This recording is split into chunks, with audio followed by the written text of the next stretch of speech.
जहरीली हवा ने दिल्ली एनसीआर में लगाई इमरजेंसी। आज पूरे एनसीआर के स्कूल ऑनलाइन किए गए, एडवाइजरी जारी। दिल्ली एनसीआर की हवा हुई और जहरीली। एयर क्वालिटी इंडेक्स बेहद ही खतरनाक स्तर पर पहुंच गया। आज मंगलवार को दिल्ली के अधिकतर इलाकों में AQI ने 500 के आंकड़े को पार किया, जो गंभीर से ज्यादा है। सोमवार को भी कुछ ऐसे ही हालात। ग्रैप 4 लगने के बाद भी दिल्ली के हालात नहीं बदले। अलीपुर, बवाना, आनंद विहार में AQI 500 के पार। लोगों ने सांस लेने और आंखों में जलन की शिकायतें की। ग्रैप 4 लागू है और तस्वीरें बिल्कुल भी बदली हुई नहीं लग रही है। जो एयर क्वालिटी इंडेक्स है, यानी जो AQI बता रहा है, वो बेहद ही खराब स्तर पर बता रहा है। 500 के पार दिल्ली के जो कई इलाके हैं, जहां इस वक्त PM 2.5 कहें, PM 10 कहें, जो खराब स्तर पर। दिल्ली के पर्यावरण मंत्री गोपाल राय ने केंद्र सरकार से मांग की कि दिल्ली में करवाई जाए कृत्रिम बारिश। गोपाल राय ने बैठक बुलाने की मांग की। कहा, कृत्रिम बारिश को लेकर सभी विभागों के साथ बैठक की जाए।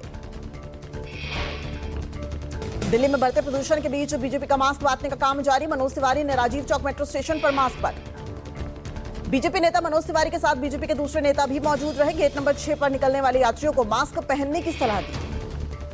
मनोज तिवारी ने आप सरकार पर निशाना साधा। कहा, आम आदमी पार्टी के भरोसे दिल्ली की जो बदहाली हुई, उसका शब्दों में नहीं बताया जा सकता। प्रदूषण एक प्रकार से आपातकाल है। एक प्रकार से आपातकाल थोपना है। गलती आपकी, गलती अरविंद केजरीवाल जी के सरकार की, उनकी कर्मण्यता से, और उसका परिणाम भुगते दिल्ली। तो ये अब यहाँ तो हम कोई शब्द नहीं बचते हैं जिससे हम इनको कंडेम करें, इनकी निंदा करें। प्रदूषण के खतरनाक स्तर को देखते हुए स्कूलों के अलावा दफ्तरों को भी वर्क फ्रॉम होम किया गया। साथ ही कई दफ्तरों के समय में बदलाव हुआ। दिल्ली में MCD के दफ्तरों में सुबह 8:30 बजे से लेकर शाम 5 बजे तक काम होगा। वहीं दिल्ली सरकार के दफ्तर सुबह 10 बजे से लेकर शाम के 6:30 तक काम करेंगे। प्रदूषण के चलते दिल्ली के कई इलाकों में धुंध छाई हुई है। विजिबिलिटी घटने से कई फ्लाइट्स प्रभावित हुई हैं। दिल्ली में सोमवार से लागू है ग्रैप 4। ग्रैप 4 के तहत कई तरह की पाबंदियां लगाई गई। सुप्रीम कोर्ट के आदेश बिना इजाजत नहीं हटाया जाएगा ग्रैप 4। ग्रैप 4 के चलते दिल्ली में डीजल से चलने वाले ट्रकों की एंट्री बंद की गई। दिल्ली के बाहर के कमर्शियल वाहनों पर रोक लगी। दिल्ली में कल से ही निर्माण और तोड़फोड़ कार्यों पर प्रतिबंध लगाया गया। हाईवे, सड़क, फ्लाईओवर, ओवरब्रिज समेत कई कंस्ट्रक्शन और डेवलपमेंट गतिविधियों पर पाबंदी लगी। बच्चों को हार्ट और सांस संबंधी बीमारियों से जूझ रहे बुजुर्गों, दिमाग से जुड़े और किसी बीमारी से जूझ रहे लोगों को बाहर निकलने से बचने की सलाह दी गई है। दिल्ली से सटे गाजियाबाद में हालत बेहद खराब है। धुंध की परत छाई है। CPCB के अनुसार गाजियाबाद में AQI गंभीर श्रेणी में बना हुआ है। आगरा में स्मॉग से हाल बेहाल। धुंध में गायब हुआ ताजमहल। ताजमहल के आसपास विजिबिलिटी बेहद कम, खराब श्रेणी में है हवा। लखनऊ में भी दिखा स्मॉग। कुछ हिस्सों में धुंध की परत देखने को मिली। लखनऊ में कई जगहों पर हवा बहुत खराब श्रेणी में दर्ज की गई। दमघोटू हवा से सिर्फ दिल्ली NCR ही नहीं, यूपी, पंजाब से महाराष्ट्र तक हाल बेहाल। पंजाब के जालंधर में धुंध और घने कोहरे की वजह से विजिबिलिटी गिरी। जालंधर में घना स्मॉग। दिन के वक्त भी गाड़ी की हेडलाइट जलाकर लोग आगे बढ़ते दिखे। वायु गुणवत्ता लगातार खराब हो रही है। पंजाब के लुधियाना में वायु गुणवत्ता लगातार खराब होने के कारण धुंध की परत छाई हुई है। लोगों ने आंख जलने और सांस की तकलीफ की शिकायतें की। हरियाणा में भी एयर क्वालिटी इंडेक्स गिरने के बाद 5वीं क्लास तक के स्कूलों का स्थायी तौर पर बंद किया गया। स्कूलों में ऑनलाइन क्लास के आदेश दिए गए। हरियाणा में वायु गुणवत्ता लगातार खराब। गुरुग्राम शहर में धुंध की परत छाई गई। ड्रोन से लिए गए वीडियो में दिखी बदतर स्थिति।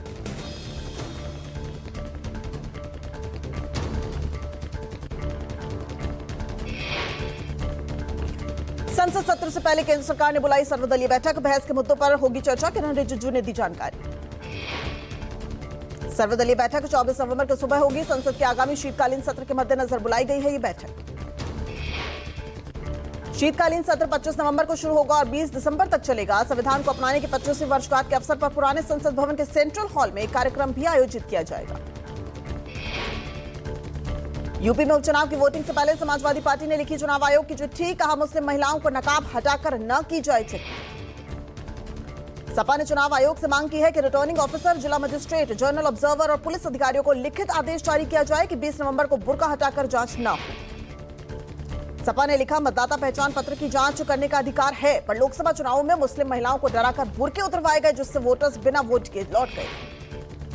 अखिलेश यादव ने सपा की चिट्ठी को लेकर कहा, चुनाव आयोग तुरंत इस बात का संज्ञान ले कि उत्तर प्रदेश में शासन प्रशासन पक्षपात पूर्ण रवैया अपना रहा है। मतदान को बाधित करने के लिए नोटिस, चेतावनी के लाल कार्ड बांटकर मतदाताओं पर दबाव बना रहा है। अखिलेश यादव ने कहा तुरंत कार्रवाई की जाए, अन्यथा माननीय सर्वोच्च से यह अपील होगी कि वो स्वतः संज्ञान लेते हुए पक्षपाती शासन प्रशासन को निष्पक्ष चुनाव कराने का निर्देश दे। महाराष्ट्र और झारखंड विधानसभा चुनाव के लिए सोमवार को प्रचार खत्म हुआ। महाराष्ट्र की 288 और झारखंड में दूसरे चरण के तहत 38 सीटों पर 20 नवंबर को वोटिंग, 23 नवंबर को आएंगे रिजल्ट। महाराष्ट्र की 288 सीटों पर कुल 4140 उम्मीदवार मैदान में हैं। 20 नवंबर को सुबह 7 बजे से शाम 6 बजे तक वोटिंग, संवेदनशील बूथों पर शाम 5 बजे तक मतदान। झारखंड चुनाव के लिए बीजेपी के सह प्रभारी हेमंत बिस्वा शर्मा गुवाहाटी को रवाना। कहा इस उम्मीद के साथ गुवाहाटी लौट रहा हूं कि 23 नवंबर को यहां फिर आने का मौका मिलेगा। झारखंड में विकास का एक नया युग शुरू होगा। नागपुर उत्तर विधानसभा क्षेत्र में अपने अपने मतदान केंद्रों के लिए ईवीएम के साथ मतदान दल रवाना। 20 नवंबर को सभी 288 विधानसभा सीटों पर होगा मतदान। 20 नवंबर को होने वाले चुनाव के लिए कस्बा पेठ विधानसभा क्षेत्र से मतदान दल रवाना। गणेश कला केंद्र से ईवीएम के साथ टीम रवाना हुई। मुंबई के दादर से मतदान दलों का अपने अपने मतदान केंद्रों के लिए रवाना होना जारी। महाराष्ट्र में 20 नवंबर को वोटिंग और 23 नवंबर को होगी मतगणना। पंजाब उपचुनाव से पहले अमृतसर पहुंचे राहुल गांधी। राहुल गांधी ने स्वर्ण मंदिर में माथा टेका और आशीर्वाद दिया। राहुल गांधी ने परिक्रमा की, घुटनों के बल बैठकर श्री हरि मंदिर साहिब को नमन किया। साथ है राहुल गांधी ने संगत को पानी पिलाने की सेवा भी निभाई।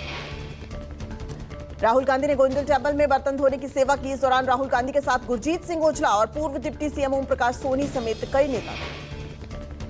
G20 सम्मेलन से एस जयशंकर और चीन के विदेश मंत्री वांग यी ने की द्विपक्षीय वार्ता। भारत चीन में एलएसी पर तनाव घटाने को लेकर हुई बातचीत। भारत और चीन के बीच पटरी पर लौट रहे हैं संबंध। अक्टूबर महीने में भी रूस के कजान में एस जयशंकर और वांग यी के बीच हुई थी मुलाकात। जयशंकर ने कहा ब्रिक्स और G20 मंचों पर हमारा योगदान अंतिम परिणामों को आकार देने में उल्लेखनीय था, लेकिन यह हमें अंतर्राष्ट्रीय राजनीति में हमारे दोनों देशों के महत्व की याद दिलाता है। भारत और चीन में अगले साल शुरू हो सकती है सीधी उड़ान। दोनों के देशों के विदेश मंत्रियों के बीच सहमति बनी। कोरोना काल से ही बंद थी भारत और चीन के बीच सीधी उड़ान। पत्रकारों के आने जाने पर भी रोक हटाई जाएगी। साथ ही दोनों देशों के नागरिकों को ज्यादा वीजा देकर आपसी संपर्क को बढ़ाने जैसे मुद्दों पर सहमति बनाई गई। ब्राजील दौरे पर पीएम मोदी की G20 समिट के इतर कई देशों के राष्ट्रीय अध्यक्षों से द्विपक्षीय वार्ता। इटली की PM Giorgia Meloni, Norway PM Jonas Gahr से कई मुद्दों पर हुई बातचीत। पीएम मोदी ने पुर्तगाली पीएम लुडुस मार्टग्रेनो और इंडोनेशियाई राष्ट्रपति सुबियांटो के साथ हुई वार्ता। भारत के साथ पुर्तगाल और इंडोनेशिया के संबंधों को मजबूत करने पर हुई बात। सोमवार को अमेरिकी राष्ट्रपति बाइडेन से मिले पीएम मोदी। मुलाकात की तस्वीर शेयर करके पीएम ने कहा G20 शिखर सम्मेलन में जो बाइडेन के साथ उनसे मिलकर हमेशा खुशी होती है। G20 को संबोधित करते हुए पीएम मोदी ने युद्धों का जिक्र किया। कहा वैश्विक स्तर पर तनाव से सबसे ज्यादा प्रभाव ग्लोबल साउथ देशों को पड़ा है। पीएम मोदी ने वैश्विक भूख और गरीबी के खिलाफ सामूहिक लड़ाई को दोहराया आह्वान। भारत में पिछले साल हुए सम्मेलन में तय जन केंद्रित फैसलों को ही आगे बढ़ाने के लिए ब्राजील का जताया आभार।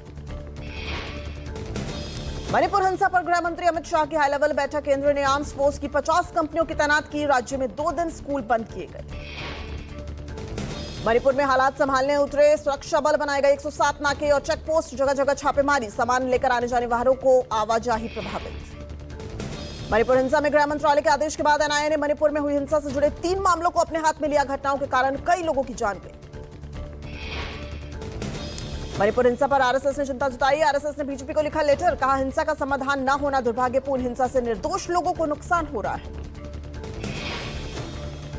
अमित शाह आज गुजरात दौरे पर अहमदाबाद में कई कार्यक्रमों में शामिल होंगे। गांधीनगर डाक टिकट प्रदर्शनी, फिलाविस्टा का उद्घाटन के साथ शाम को यूपीएल कंपनी की पुनर्निर्मित झील का करेंगे उद्घाटन। 50वां भारतीय पुलिस विज्ञान सम्मेलन आज। केंद्रीय गृह मंत्री अमित शाह भारतीय पुलिस विज्ञान सम्मेलन में शामिल। भारत की पहली महिला प्रधानमंत्री स्वर्गीय इंदिरा गांधी 107वीं जयंती आज। दिल्ली के शक्ति स्थल पर कांग्रेस नेताओं ने उन्हें श्रद्धा सुमन अर्पित की। कांग्रेस अध्यक्ष मल्लिकार्जुन खड़गे पहुंचे शक्ति स्थल। इंदिरा गांधी को याद करते हुए उन्हें श्रद्धांजलि अर्पित की। राहुल गांधी ने इंदिरा गांधी को श्रद्धांजलि अर्पित की। इस दौरान कांग्रेस अध्यक्ष मल्लिकार्जुन खड़गे उनके साथ मौजूद रहे। प्रियंका गांधी ने एक्सपोज पर कांग्रेस के विचारों को साझा करते हुए इंदिरा गांधी को याद किया। लिखा पार्टी SC, ST, OBC के लिए आरक्षण की सीमा 50% से बढ़ाने की मांग करके उनके विचारों को आगे बढ़ा रही है। स्वर्गीय इंदिरा गांधी की 107वीं जयंती पर पीएम मोदी ने एक्सपोज पर लिखा हमारी पूर्व प्रधानमंत्री को श्रद्धांजलि। यूपी के मुख्यमंत्री योगी आदित्यनाथ ने वरिष्ठ अधिकारियों से बैठक की। संविधान दिवस के अवसर पर आयोजित होने वाले कार्यक्रमों के संबंध में जारी किए दिशा निर्देश। 26 नवंबर को मनाया जाएगा संविधान दिवस। 26 नवंबर 1949 को भारत की संविधान सभा ने संविधान को किया था ग्रहण, जिससे सरकार संविधान दिवस के तौर पर मनाती है। दिल्ली की सीएम आतिशी ने मेट्रो कोचों का किया निरीक्षण। मजलिस पार्क के पास मुकुंदपुर डिपो में चरण 4 मार्ग के नए कोच की सीएम ने जांच की। सीएम आतिशी ने कहा, मेट्रो के 186 किलोमीटर के फेज 4 की ट्रेनें जमीनों पर आनी शुरू हो गई हैं। ये मुकुंदपुर डिपो की पहली ट्रेन है। इसका इस्तेमाल बेजेंटा लाइन में किया जाएगा। पूर्णिया के निर्दलीय सांसद पप्पू यादव को फिर मिली जान से मारने की धमकी। लॉरेंस बिश्नोई के गुर्गे ने कथित तौर पर पाकिस्तान से फोन कर दी धमकी। गैंगस्टर लॉरेंस बिश्नोई का भाई अनमोल बिश्नोई कैलिफोर्निया में पुलिस हिरासत में लिया गया। अनमोल बाबा सिद्दीकी हत्याकांड और सलमान खान के आवास पर गोलीबारी के मामले में आरोपी है।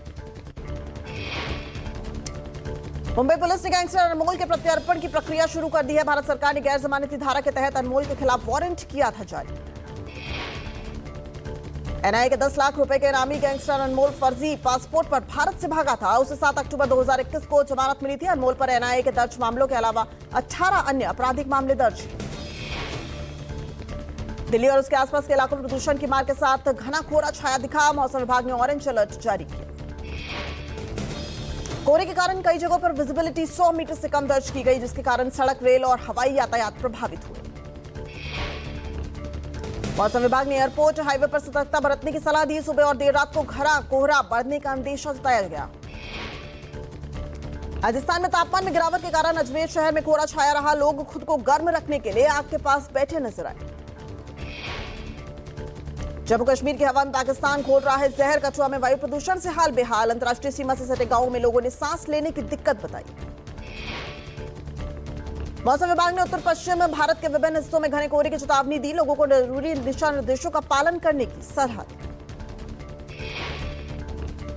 अलीगढ़ में आज सुबह घना कोहरा छाया रहा। कोहरे के कारण विजिबिलिटी काफी कम हुई। लोगों को आने जाने में भारी दिक्कतों का सामना करना पड़ा। 22 नवंबर तक तमिलनाडु के 18 जिलों में भारी बारिश की संभावना। तटीय राज्यों में बारिश का दौर जारी रहेगा।